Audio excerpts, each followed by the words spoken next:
Dili nimo kinahanglan i-experience ang tanang butang sa kalibutan para magkat-on ka og daghan kayong pagtulunan. Usahay magkat-on ta sa personal experience nato.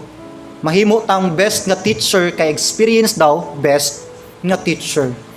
Pero kabalo ba ka nga pwede ka magkat-on nga di na ka kinahanglan masakitan, di na ka kinahanglan mawad-an, di na ka kinahanglan mag-suffer based sa pagpaminaw, pag-observe sa experience sa ubang tao. Kusog kinangalinya sa itong mga mamagpapa, kami kaniadto. Kami kaniadto. Di ba makabungol na usahay? Rabi ni mo, puno biya nag-wisdom nga mga pinulungan. Kaya nga itong mga ginikanan, puno gina sila sa experience. Bitaw, ingon ng Proverbs 12:15, "The way of a fool is right in his own eyes, but he who heeds counsel is wise."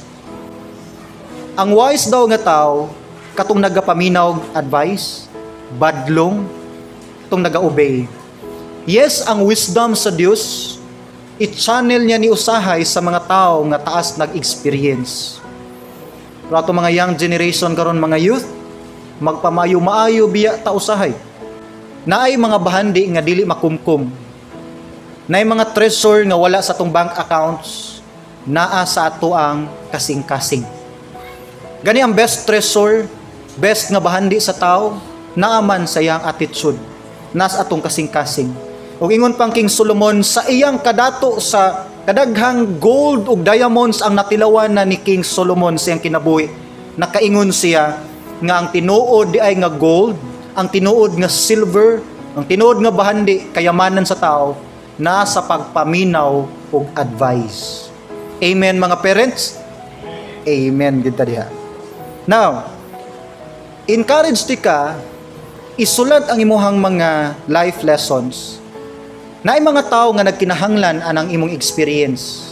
Sa karon makita siguro nimo murag makaingon ka murag ako ra man gitaw nakaagi ni pastor. One day, naay pipila ka mga tao nga magkinahanglan niya ng experience nimo. Naay mga tao nga gamiton ka sa Dios nga ikay answer sa dugay na kayo nilang prayer. I-arrange daw imong mga life lessons.